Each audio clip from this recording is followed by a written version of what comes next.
Good afternoon friends. Environment PT 365 का ये हमारा दूसरा लेक्चर है और ये आखिरी लेक्चर है। इसमें हम टोटल पीटी 365 को कवर करने वाले हैं। सी फ्रेंड्स, बहुत ही ज़्यादा इसमें मेहनत लगता है क्योंकि कम से कम 2 से 3 बार मुझे खुद पढ़ना पड़ता है, उसके बाद इसको बनाना पड़ता है।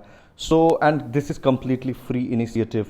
Perhaps I am doing this the only time, so I think that you should take benefit out of. अगर आप कहीं से और अगर आपको लगता है, या फिर आप ये कर सकते हैं कि कुछ इंपॉर्टेंट टॉपिक्स को देख सकते हैं। जैसे इसमें हम नेशनल पार्क्स को कर लेंगे, वाइल्ड लाइफ सैंक्चुरीज हैं, प्लेसेस इन न्यूज, रिवर्स को देख लेंगे, रामसर साइट्स वगैरह को देखेंगे। और एक मैं अलग से आपको मैपिंग कराऊंगा, तो उस मैपिंग में हम उसको सेपरेटली मैप्स पे भी देख लेंगे। बट इसमें बहुत इंपॉर्टेंट टॉपिक्स हैं, आप प्लीज इसको ध्यान देंगे। I am Deepak and you are watching IAS PCS factory. So let's start. ये थोड़ा सा बड़ा वीडियो होगा बट देखते हैं कितना जल्दी कंप्लीट होता है। सुपर फास्ट रिवीजन करेंगे हम।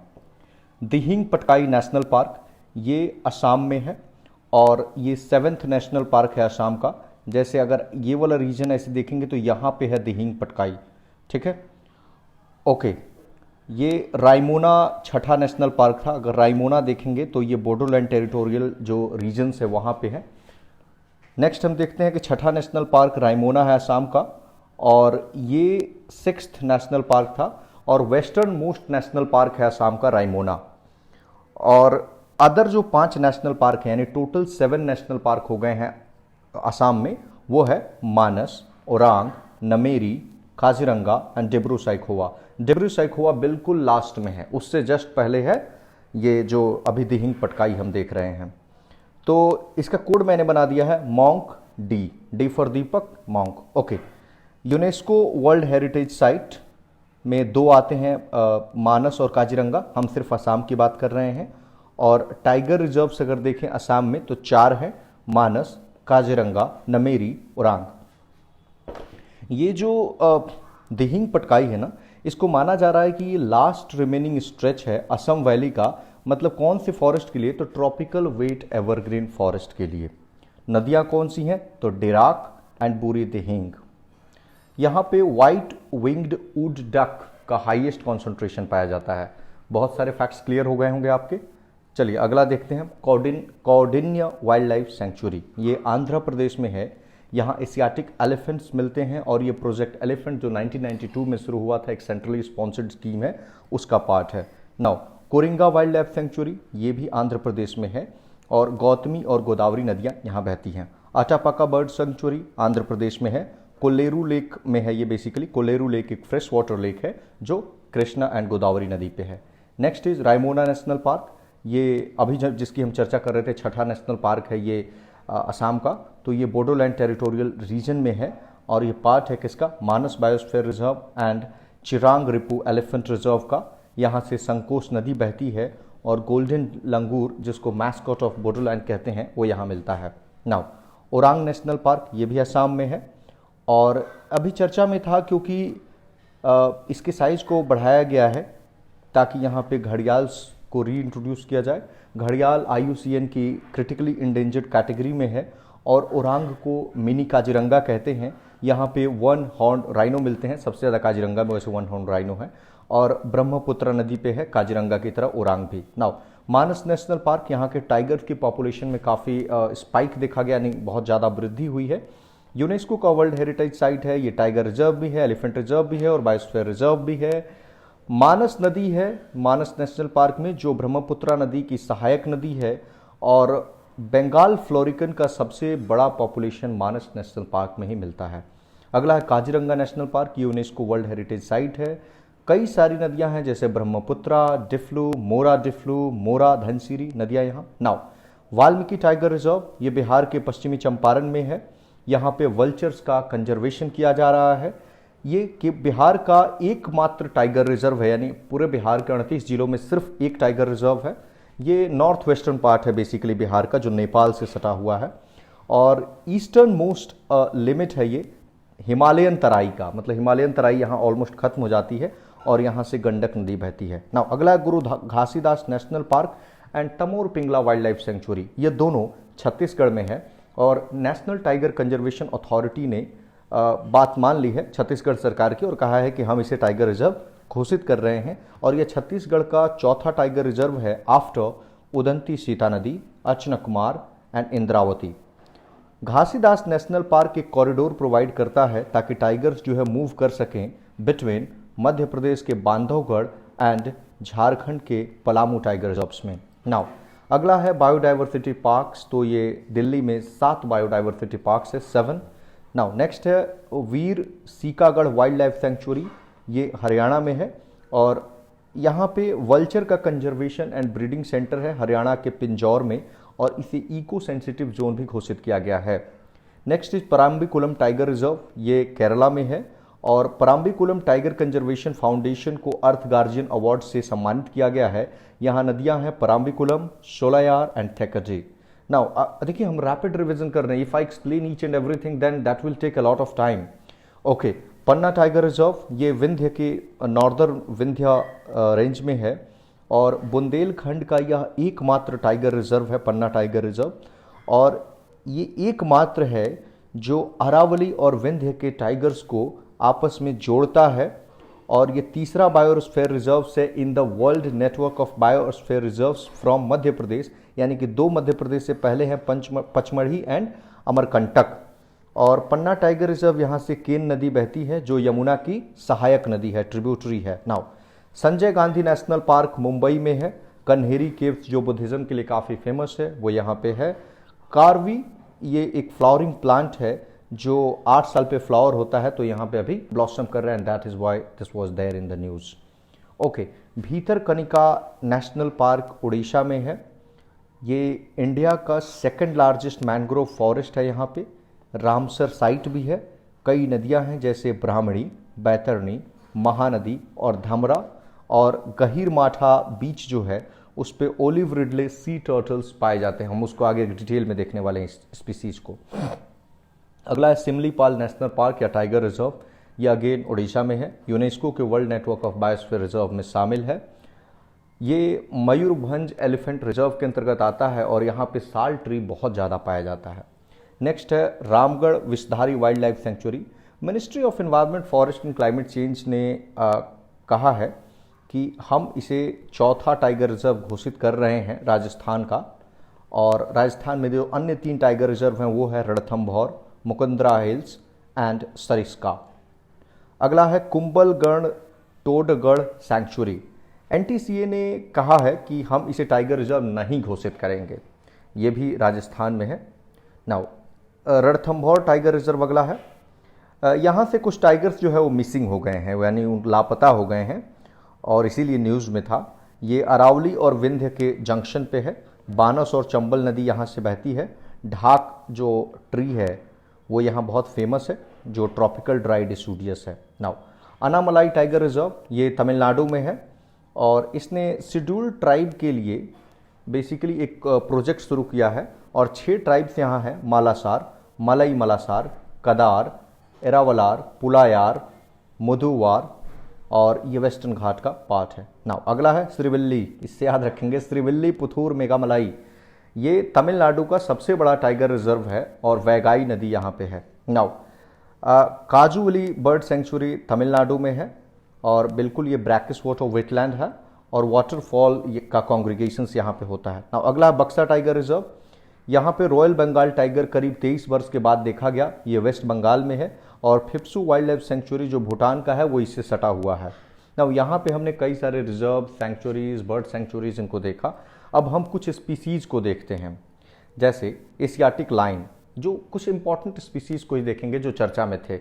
एशियाटिक लाइन चर्चा में था क्योंकि कोविड हो गया था इनको, तो ये इंडेंजर्ड कैटेगरी में है और शेड्यूल 1 WPA 1972, अपेंडिक्स 1 ये IUCN। जब भी शेड्यूल कहें तो आप समझिएगा WPA 1972, जब भी अपेंडिक्स कहें तो आप समझिएगा IUCN। ज़्यादा मैं इंक्लूड नहीं किया हूँ इनको। ये अफ्रीकन लायन से बड़े दिखते हैं जो एशियाटिक लायन है और स्किन फोल्ड इनमें एब्सेंट होता है। केवल 5 ही प्रोटेक्टेड एरियाज में पाए जाते हैं, वो है गिर नेशनल पार्क और 4 सेंचुरीज हैं, गिर, पनिया, मटियाला एंड गिरनार सेंचुरी। अगला स्पीसीज है हुलॉक गिबॉन। यह एकमात्र ऐप है जो भारत में पाया जाता है और केवल वेस्टर्न हुलॉक गिबॉन इंडिया में पाए जाते हैं, ईस्टर्न हुलॉक गिबॉन इंडिया में नहीं है। और हुलॉन्ग गिबॉन अरुणाचल एंड असम में है और इंडेंजर्ड कैटेगरी में है। नाउ अगला है ब्लैक बक, ये लीस्ट कंसर्न कैटेगरी में है और चीता के बाद सबसे तेज ये दौड़ता है और इसका कंजर्वेशन सेंटर इलाहाबाद के नज़दीक खोला गया है और 3 राज्यों का ये स्टेट एनिमल है, आंध्र प्रदेश, हरियाणा एंड पंजाब। नाउ अगला है one horn rhino. Rhino day, world rhino day 22 सितंबर यानी 22 सितंबर को मनाया जाता है। राइनो वल्नरेबल है, शेड्यूल 1 अपेंडिक्स 1 में है और अच्छा तैरता है ये और दौड़ता भी काफ़ी फास्ट है और मतलब पूरे वर्ल्ड में 85% राइनो सिर्फ इंडिया में पाए जाते हैं, जिसमें से असम में ही केवल 71% है। परसेंटेज याद रखने की जरूरत नहीं है, आप सीधे याद रखिए कि हाँ ठीक है, बहुत ज़्यादा हैं यहाँ पे। अदर जो एरियाज हैं जैसे नेपाल, भूटान, पाकिस्तान, यहाँ भी पाए जाते हैं। काजीरंगा जो नेशनल पार्क है वहाँ पे सबसे ज़्यादा राइनो पाए जाते हैं और इंडिया में यूपी, वेस्ट बंगाल और असम में है, बीच में पता नहीं बिहार छोड़ दिया। ओके, मिनिस्ट्री ऑफ एनवायरनमेंट जो है वो क्रिएट करेगा डीएनए प्रोफाइल सारे राइनोज का। नाउ अगला है पोलर वियर, ये वल्नरेबल है, सबसे बड़ा वियर है और आर्कटिक रीजन का ये सबसे बड़ा प्रीडेटर है और एक मैमल है, ये स्तनधारी जीव है, मरीन मैमल। नाउ जायंट पैंडा अगला है जो वल्नरेबल है और बैम्बू इसका फेवरेट फूड है। अगला स्पीसीज है डुगोंग, जो अभी तमिलनाडु ने अनाउंस किया है कि इंडिया का पहला कंजर्वेशन रिजर्व जो है वो पाक बे में खुलेगा और इसका दूसरा नाम है सी काओ और ये एकमात्र हर्बीवोरस मरीन मैमल है और ये सैलो कोस्टल वाटर्स में पाया जाता है। कहाँ? तो इंडियन एंड पैसिफिक ओशियन के। मेमोरेंडम ऑफ अंडरस्टैंडिंग साइन हुई है यूएनईपी एंड सीएमएस के बीच में। सीएमएस का मतलब होता है conservation of migratory species, on migratory species. Okay, ये अंडमान एंड निकोबार का स्टेट एनिमल है और dugong and sea grass conservation project GEF and UNEP के द्वारा 8 कंट्रीज जो इंडो पैसिफिक के हैं वहाँ पे शुरू किया गया है और इसमें इंडिया पार्ट नहीं है। नाउ ओलिव रिडले टर्टल अगला स्पीसीज है, ये सबसे छोटा सी टर्टल है लेकिन सबसे ज़्यादा मतलब नंबर्स में पाया जाने वाला सी टर्टल है। कार्निवोरस है और 3 महासागर हैं, पैसिफिक, अटलांटिक और इंडियन ओशियन। इनके गर्म पानी में पाया जाता है। रुशिकुल्या नदी के मुहाने पे इसका दूसरा सबसे बड़ा रूकरी लगता है और पहले नंबर पे गहिरमाथा है। ऑपरेशन ओलिवा इसी के लिए शुरू किया गया था by the Indian coast guard, भारतीय तटरक्षक बल के द्वारा और and zoological survey of India इनको टैग कर रही है 3 लोकेशंस पे, वो है गहिरमाथा, रुशिकुल्या एंड देवी रिवर के माउथ पे। अगला स्पीसीज है घड़ियाल जो क्रिटिकली इंडेंजर्ड है, शेड्यूल 1 में है, फ्रेश वाटर में पाया जाता है, मोस्टली चंबल नदी में है और रामगंगा जो है वहाँ पे भी है, जिम कॉर्बेट में, also in Ramganga, Jim Corbett. उसके बाद सोन घड़ियाल wild life sanctuary Madhya Pradesh में है। देन गिरवा रिवर, करतरनिया घाट वाइल्ड लाइफ सेंचुरी यूपी में।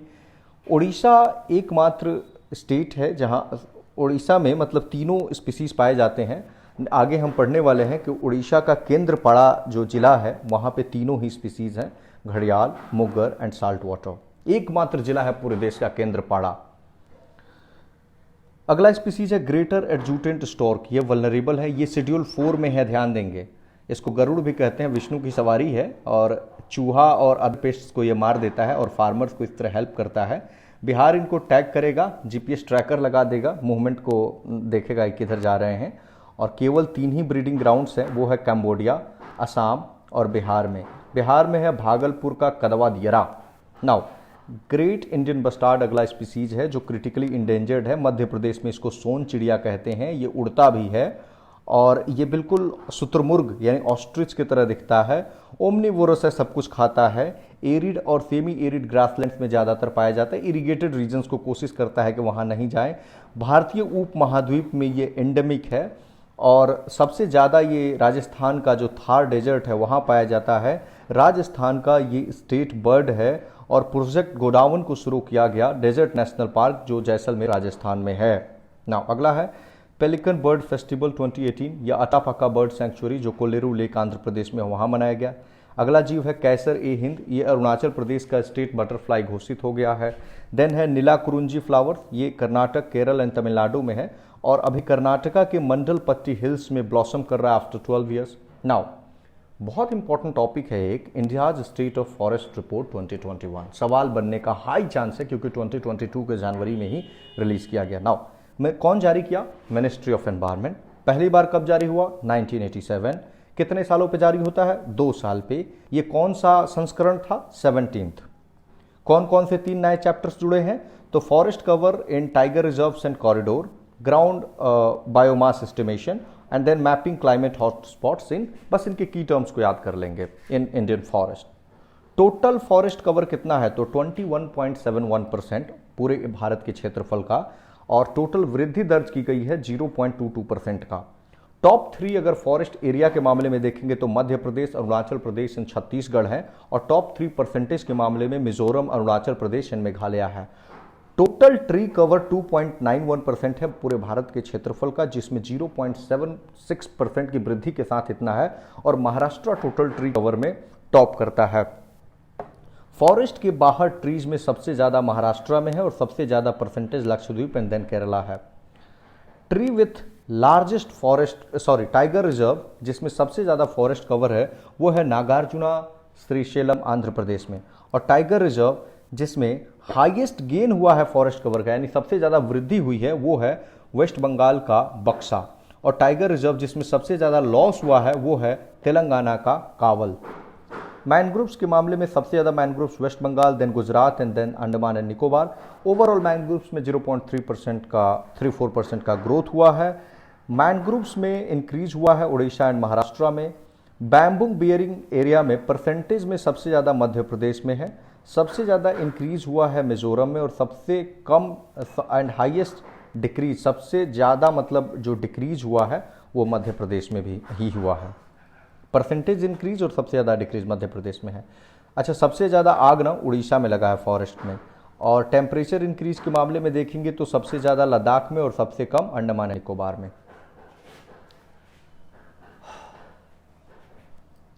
अगला हमारा टॉपिक है फॉरेस्ट कंजर्वेशन एक्ट 1980। सेंटर इसमें रूल्स बनाता है और एडवाइजरी कमेटी का गठन भी सेंटर करता है। सेंट्रल गवर्नमेंट के प्रायर अप्रूवल के बाद ही स्टेट गवर्नमेंट या कोई भी अथॉरिटी फॉरेस्ट एरिया को डे रिजर्व कर सकते हैं, फॉरेस्ट एरिया को नॉन फॉरेस्ट पर्पस के लिए यूज कर सकते हैं, किसी प्राइवेट अथॉरिटी को दे सकते हैं, या वैसे ट्रीज को क्लियर कर सकते हैं जो किसी फॉरेस्ट लैंड में उग आया हो। यहाँ से जब अपील होगा तो वो एनजीटी में जाएगा। यह चर्चा में इसलिए था क्योंकि इसमें अमेंडमेंट लाया जा रहा है ना। अगला टॉपिक है वर्ल्ड हेरिटेज फॉरेस्ट रिपोर्ट। ये जारी किया गया UNESCO, IUCN and world resource institute. 40 world heritage site हैं भारत में, जिसमें 32 कल्चरल है, 7 नेचुरल एंड 1 मिक्स्ड है। आप बताइए मिक्स्ड कौन सा है? ओके, अगला टॉपिक है 6th status of corals of the world report. ये जारी किया जाता है global coral reef monitoring network के द्वारा, और इसमें साइंटिस्ट्स, मैनेजर्स, ऑर्गेनाइजेशंस भी होते हैं। कोरल रीफ के बारे में आप प्लीज़ डिटेल में पढ़ लीजिएगा। Global fund for coral reef, ये UNFCCC COP26 ग्लासगो नवंबर 2021 में आया। देन नए रामसर साइट, 7 नए रामसर साइट 2021 में जुड़े हैं, उनको हम देखते हैं। पहला है हैदरपुर जो यूपी में है, गंगा नदी बहती है, हस्तिनापुर वाइल्ड लाइफ सेंचुरी का पार्ट है। दूसरा है वधावन जो गुजरात में है, माइग्रेटरी वाटर बर्ड्स के लिए फेमस है। तीसरा है खिजाड़िया गुजरात में। चौथा भिंडवास हरियाणा में। पांचवा सुल्तानपुर हरियाणा में। छठा थोल गुजरात में। सातवां बखीरा यूपी में। नाउ रामसर कन्वेंशन 1971 में आया, और रामसर जो जगह है वो ईरान में है। इंडिया इसका पार्टी है, और ये वैसे वेटलैंड्स होते हैं जो इंटरनेशनल इंपॉर्टेंस के हैं। और इंडिया में सबसे बड़ा रामसर साइट सुंदरबन है, और सबसे छोटा रेणुका है। सुंदरबन वेस्ट बंगाल में है और रेणुका हिमाचल प्रदेश में है। नाउ अगला टॉपिक है वेटलैंड्स ऑफ इंडिया पोर्टल। ये मिनिस्ट्री ऑफ एनवायरनमेंट ने शुरू किया है, और ये सिंगल पॉइंट है जहां पे वेटलैंड्स के बारे में इंफॉर्मेशन आपको इंफॉर्मेशन डिसमिनेशन होगा। नाउ अगला टॉपिक है ब्लू फ्लैग सर्टिफिकेशन। 2 और साइट्स को मिल गया है, यानी पहले से 8 थे, अब टोटल 10 हो गए हैं। 2 साइट्स हैं, तमिलनाडु का कोवलम और ईडन पुडुचेरी का। ये कौन जारी करता है? तो फी जो डेनमार्क में बेस्ड है, इसका फुल फॉर्म है foundation for environment education. Now coastal regulation zone अगला टॉपिक है जो मिनिस्ट्री ऑफ एनवायरमेंट डिक्लेयर करता है under environment protection act 1986। Now next topic is LEAF coalition. ये फाइनेंस को मोबिलाइज करता है to protect the tropical forest और इसका पार्ट इंडिया नहीं है। बायोडाइवर यहाँ सी होगा, ध्यान देंगे, सिटीज बना है, बायोडाइवर सिटीज बाय 2030। ये WEF और कोलंबिया के इनिशिएटिव है ताकि सिटीज और नेचर के बीच एक हार्मनी इस्टेब्लिश किया जा सके। सॉरी, पीछे चला गया।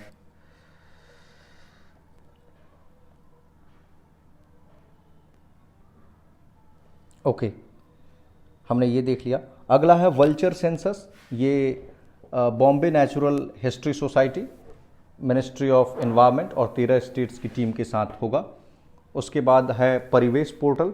परिवेश पोर्टल बेसिकली एक सिंगल विंडो है for submission and monitoring of the proposals, जिसमें एनवायरनमेंट, फॉरेस्ट, वाइल्ड लाइफ या फिर कोस्टल रेगुलेशन जो इनका क्लियरेंस मिल जाएगा from central, state and district authorities.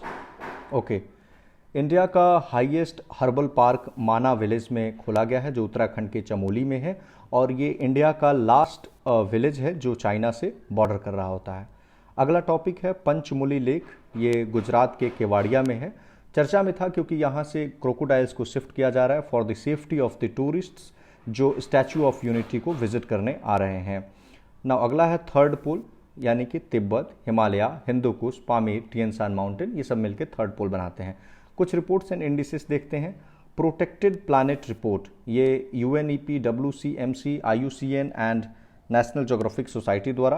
Conflict and conservation report IUCN के द्वारा। Nature in a globalized world IUCN के द्वारा। Future for all human wildlife coexistence by WWF and UNEP। Nature based solution theme था ऐसे title.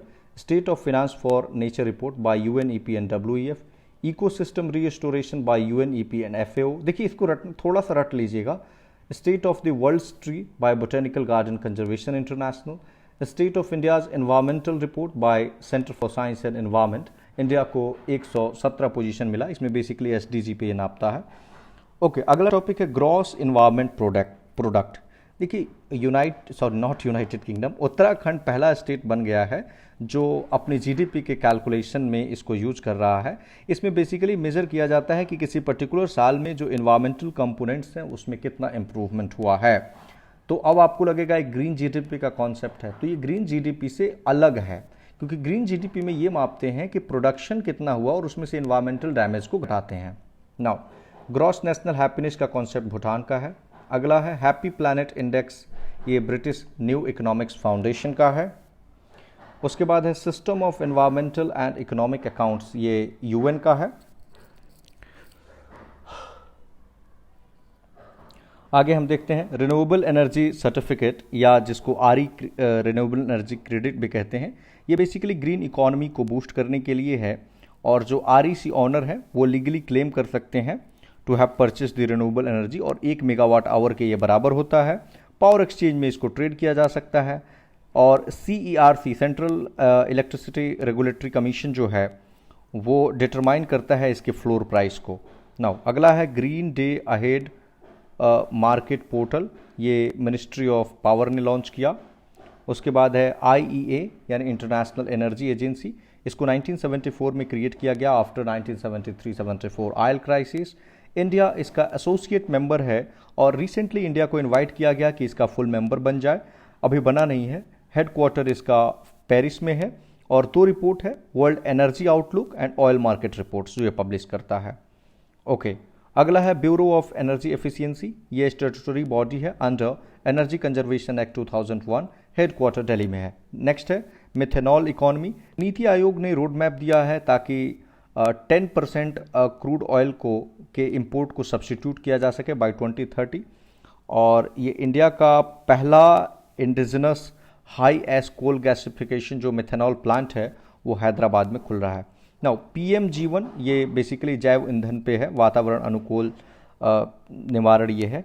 तो basically ये bio ethanol को promote कर रहा है और ministry of petroleum and natural gas के अंतर्गत आता है। कैशावा यानी टैपियोका, ये बायो इथेनॉल प्रोडक्शन के लिए रॉ मटेरियल है और तमिलनाडु इसका मेजर प्रोड्यूसर है। देन है यूज्ड कुकिंग ऑयल, आपने UCO ये कई एग्जामिनेशन पर पूछा है कि इसका फुल फॉर्म क्या है, तो यूज्ड कुकिंग ऑयल ये बायोडीजल के प्रोडक्शन में इसको यूज़ करता है, सोप्स एटसेट्रा इससे बनाए जाते हैं। सर्कुलर इकोनॉमी में काफ़ी हेल्प करता है। I hope you understand the meaning of circular economy. RRR का भी आपने कॉन्सेप्ट पढ़ा होगा, इसी से रिलेटेड है। ओके, नेक्स्ट है biodiesel. Biodiesel vegetable oil, fat या वेस्ट कुकिंग ऑयल से प्रोड्यूस होता है। जिस प्रोसेस से ये प्रोड्यूस होता है उसको कहते हैं ट्रांस एस्टरिफिकेशन, और कार्बन न्यूट्रल होता है, ये नॉन टॉक्सिक होता है और इजीली बायोडिग्रेडेबल है। Now national coal gasification mission ministry of power का है, जिसमें 100 मिलियन टन 2030 तक कर दिया जाएगा। बेसिकली कोल को सिन गैस यानी सिंथेसिस गैस में कन्वर्ट करने का। सिंथेसिस गैस मिक्सचर होता है hydrogen, carbon monoxide and carbon dioxide का, और ये एक क्लीनर ऑप्शन है देन बर्निंग ऑफ कोल। ना अगला है draft policy on energy storage system, ये मिनिस्ट्री ऑफ पावर एंड मनरे यानी ministry of new and renewable energy का है। डैम्स पे फैक्ट्स देखते हैं। देखिए, लार्ज डैम के मामले में 1 नंबर पे चाइना है, 2 पे यूएसए और 3 नंबर पे भारत है। हाईएस्ट डैम जो इंडिया में है वो टिहरी, जो उत्तराखंड में है, भागीरथी नदी है यहाँ। और लॉन्गेस्ट डैम है हीराकुड, जो उड़ीसा में है, महानदी नदी है। और सबसे पुराना है कल्लानाई, तमिलनाडु में, कावेरी नदी है यहाँ। एक ऐप है धर्मा ऐप, इसमें डैम से रिलेटेड जो भी डेटा है उसको डिजिटाइज किया जाएगा। DRIP यानी डैम रिहेबिलिटेशन इंप्रूवमेंट प्रोजेक्ट, ये वर्ल्ड बैंक और AIIB Asian infrastructure investment bank, इसके सेकेंड फेज को ये दोनों लोग मिल करके फंडिंग कर रहे हैं। कुछ डैम से रिलेटेड फैक्ट्स देखते हैं, जैसे मेकेदाटू डैम, ये कर्नाटका में है, तमिलनाडु इसको डिस्प्यूट करता है कि हमारा भी हक है, और कावेरी नदी पे है, और कावेरी की नदी अक्रावती है, यहाँ पे इस पे है ये। ओके, दूसरा है नागार्जुन सागर डैम, आंध्र प्रदेश एंड तेलंगाना में, कृष्णा नदी है यहाँ। Ratle hydro electric project in JNK, Pak also dispute sits and Chenab river is here. Jangi Powari hydro electric project Himachal Pradesh में है, सतलज नदी। मुल्ला पेरियार डैम केरला में, confluence of Mullayar and Periyar river. Next है गांधी सागर डैम, मध्य प्रदेश में, चंबल नदी। अगला है Pakal Dul hydro electric project, Jammu and Kashmir में, मारूसदर रिवर। देन नेक्स्ट है पुली चिंतला डैम, आंध्र प्रदेश में, कृष्णा पे। नेक्स्ट है चाइना का बैहेतान डैम, ये चाइना के जिनसा नदी पे है। उसके बाद है next grand Ethiopian Renaissance dam, Ethiopia में, जिसमें इथियोपिया के साथ इजिप्ट और सूडान में डिस्प्यूट है, और ये अफ्रीका का सबसे बड़ा डैम होगा बन जाता है तो। और ब्लू नाइल नदी पे है, जैसे नाइल नदी का ना 80% वाटर ब्लू नाइल ही देता है, यानी कि मेन इसका ट्रिब्यूटरी है। अगला टॉपिक है national interlinking of rivers authority यानी नीरा।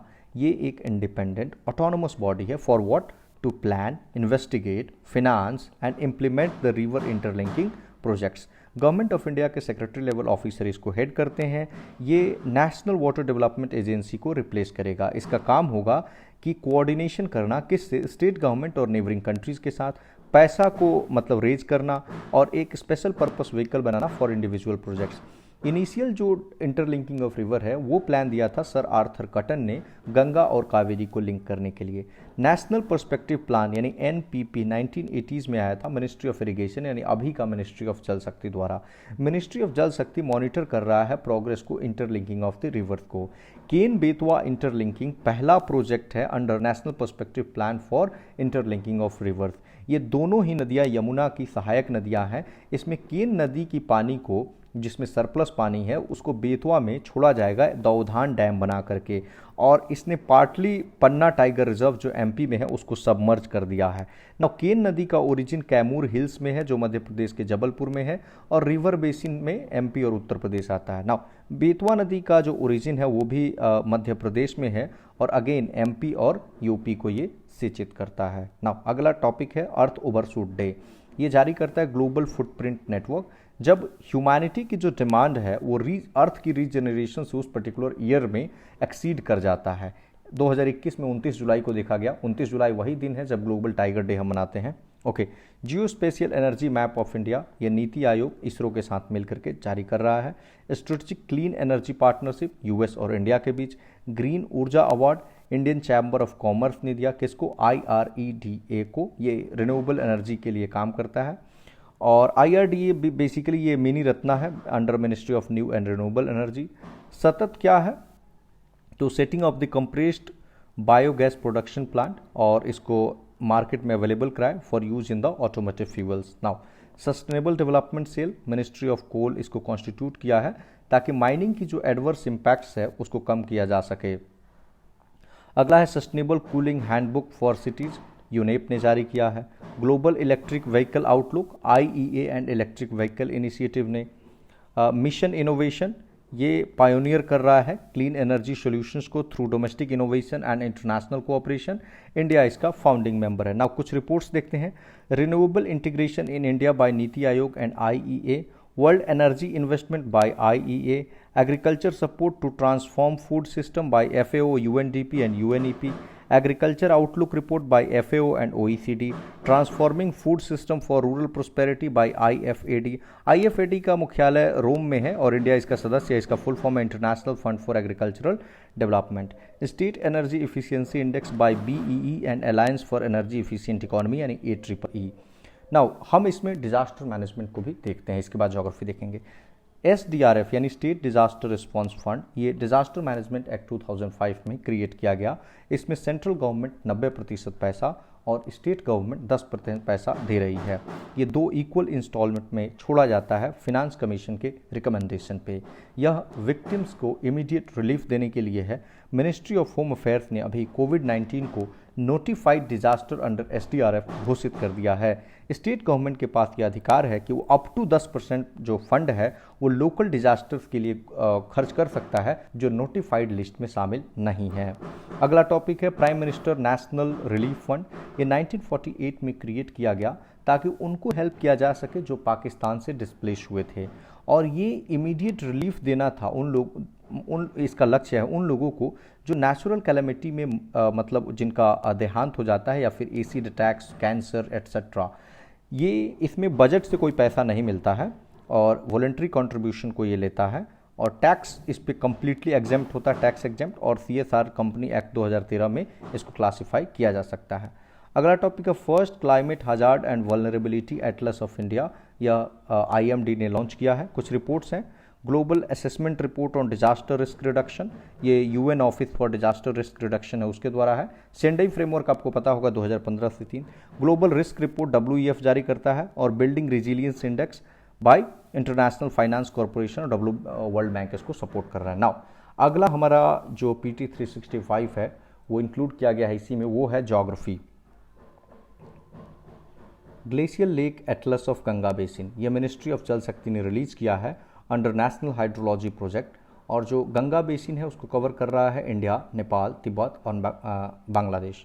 नाउ लॉन्ग रेंज फोरकास्ट ये IMD ने किया है। IMD 1875 में बना था, हेडक्वार्टर दिल्ली में है। नाउ समुद्रयान, जैसे आपने सुना होगा चंद्रयान, मंगलयान, शुक्रयान, इस तरह से है समुद्रयान, तो ये डीप ओशियन मिशन का पार्ट है और मत्स्य 600 ये समुद्रयान के अंतर्गत है और इसमें 3 ह्यूमन बींग्स को कैरी किया जाएगा for the deep ocean mission. Deep ocean mission का लक्ष्य है ना कि to explore the resources and develop the deep sea technologies, और ये मिनिस्ट्री ऑफ अर्थ साइंसेज का नोडल है। Now Pacific ring of fire, जिसे हम सर्कम पैसिफिक बेल्ट भी कहते हैं, यहाँ पे विश्व का 75% वॉल्केनो एंड 90% अर्थक्वेक आता है। गेटवे टू हेल यानी दरवाजा गैस क्रेटर, ये काराकुम डेजर्ट में है तुर्कमेनिस्तान में। अगला है वर्ल्ड्स नॉर्दर्न मोस्ट आइलैंड, ये ग्रीनलैंड के नॉर्थ में डिस्कवर किया गया है इसको, और 5वां वर्ल्ड का ओशियन बन गया है, सदर्न ओशियन उसका नाम दिया गया है। कुछ नदियां हैं जो चर्चा में रहे हैं, जैसे पहला है भोगदोई नदी, नागालैंड में ओरिजिन है इसका, ब्रह्मपुत्रा की सहायक नदी है और असम की ये सबसे पोल्यूटेड रिवर है, मतलब नागालैंड में तो ओरिजिन हो रही है बट असम के थ्रू भी बहती है। ओके, दूसरी है कामेंग नदी, अरुणाचल प्रदेश में, ब्रह्मपुत्रा की ट्रिब्यूटरी है। तीसरी है महानंदा जो दार्जिलिंग हिल्स में निकलती है और गंगा की ट्रिब्यूटरी है और बांग्लादेश से भी फ्लो करती है। चौथी है साबरमती, जिसका ओरिजिन राजस्थान के रावरी हिल्स से है और यह राजस्थान और गुजरात से होकर बहती है और इसके मुहाने पे है मतलब इसके बैंक पे है गांधीनगर एंड अहमदाबाद। 5वां है लूखा नदी, मेघालय में है। 6ठा है चलाकुड़ी, जिसका ओरिजिन अनाईमलाई हिल्स केरला में होता है और ये पेरियार नदी में जाकर मर्ज कर जाती है। गिरी नदी, प्राइम मिनिस्टर ने यहाँ लेड किया है the foundation of the Renuka ji dam project और ये हिमाचल प्रदेश में है और यमुना की ट्रिब्यूटरी है। पाबार नदी ये अगला है, ये टोन्स की ट्रिब्यूटरी है और टोन्स खुद यमुना के ट्रिब्यूटरी है। यहाँ पे Sawra Kuddu hydro electric project Himachal Pradesh अभी हुआ है। ओके, 9वां है महानदी, इसका ओरिजिन रायपुर है और ये उड़ीसा का सबसे बड़ी नदी है और हीराकुड डैम जो लार्जेस्ट मैनमेड अर्थन डैम है पूरे वर्ल्ड का, और महानदी की ट्रिब्यूटरीज हैं शिवनाथ, हंसदो, मंद, एब और ओंग, तेल एंड जोंक। 10वां है ब्राह्मणी, जिसका ओरिजिन रांची में होता है और जब ओरिजिन के टाइम पे उसको साउथ कोयल कहते हैं। ये ब्राह्मणी कब बन जाती है? जब शंख नदी इसमें आकर के छत्तीसगढ़ से मिल जाती है और ये बे ऑफ बंगाल में बहती है और उसका वहाँ पे नाम हो जाता है माईपुरा। नाउ उमंगोट नदी मेघालय में है, इसको गेटवे टू बांग्लादेश कहते हैं। अगला नदी है नाइल नदी, जो विश्व की सबसे लंबी नदी है। इसका ओरिजिन होता है इक्वेटर के साउथ में और ये दक्षिण से उत्तर की तरफ बहती है और मेडिटेरेनियन सी में जाकर के गिर जाती है। इसकी 3 सहायक नदियां हैं। पहला है वाइट नाइल, जो लेक विक्टोरिया में ओरिजिनेट होती है। लेक विक्टोरिया अफ्रीका का सबसे बड़ा लेक है जो युगांडा, केनिया और तंजानिया को टच करता है। दूसरी इसकी सहायक नदी है ब्लू नाइल, जिसका ओरिजिन होता है लेक ताना, इथियोपिया में। ओके, हम आगे देखते हैं कि रिवर्स इन न्यूज कौन कौन सी यहाँ रिवर्स इन न्यूज अगेन हो गया है, यहाँ होगा प्लेसेस इन न्यूज।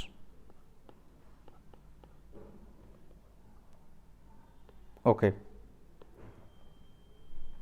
पहला है हमारा जोजिला पास।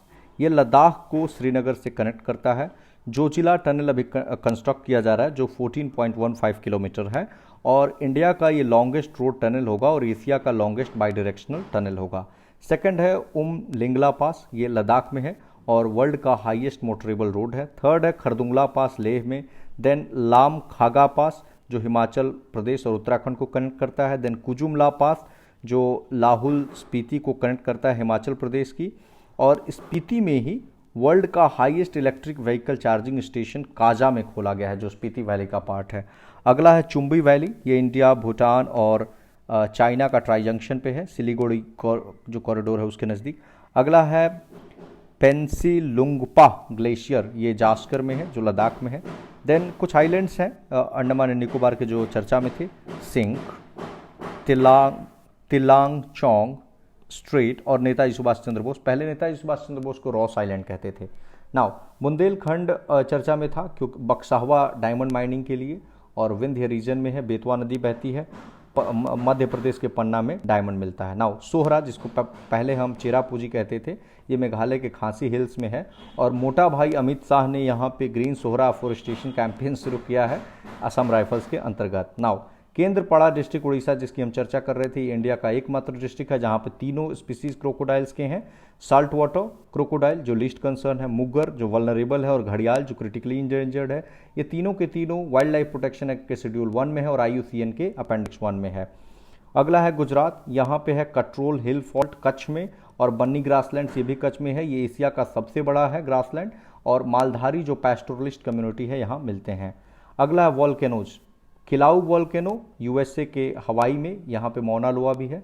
और कुम्ब्रे विएजा कैनरी आइलैंड पे, Mount Nyiragongo Democratic Republic of Congo में, माउंट मेरापी इंडोनेशिया में, माउंट सेमेरू जावा इंडोनेशिया में, माउंट असो जापान में and Hunga Tonga in tonga. Now अगला है लेक तंगानिका, ये ईस्ट अफ्रीका में है और ये second largest fresh water lake है in volume after lake Baikal of Russia. Then है लेक टाओहो USA में। अगला है हिंदू कुश हिमालय, ये तीसरा लार्जेस्ट फ्रेश वाटर स्टोरेज है आफ्टर अंटार्कटिका एंड आर्कटिक। अगला एडू एटॉल मालदीव में है। देन सुडानो साहेलियन जोन, ये सहारा डेजर्ट और गुइनिया जोन के बीच में है अफ्रीका में। Then Faroe island in Denmark. Then Apo island in Philippines. Then Cyprus, ये यहाँ पे वर्ल्ड का पहला अंडर वाटर फॉरेस्ट है और थर्ड लार्जेस्ट आइलैंड है ये of the Mediterranean sea. Then Peru, यहाँ की जो राजधानी है वो लीमा है। यहाँ पे एनवायरमेंटल इमरजेंसी घोषित की गई due to the oil spill और ऑलमोस्ट आधा जो क्षेत्र है पेरू का वो अमेजोन से कवर्ड है और अमेजोन वर्ल्ड का लार्जेस्ट रेन फॉरेस्ट है। देन अगला नेपाल है, यहाँ पे Langtang micro hydro project Nepal का जो है is the first hydro project जो ग्लेशियर लेक से निकल रहा है। Then Madagascar, Mozambique channel separate करता है मेडागास्कर को अफ्रीका के कोस्ट से और ये वर्ल्ड का चौथा सबसे बड़ा आइलैंड है। फ्रेंड्स, हमने एनवायरनमेंट, डिजास्टर मैनेजमेंट, ज्योग्राफी इसको कंप्लीट कर ली है। आगे हम 3 हमारी PT 365 बची हुई है, उसको culture, social issues and 1 is science and tech, उसको हम जल्दी से कवर करेंगे। धन्यवाद।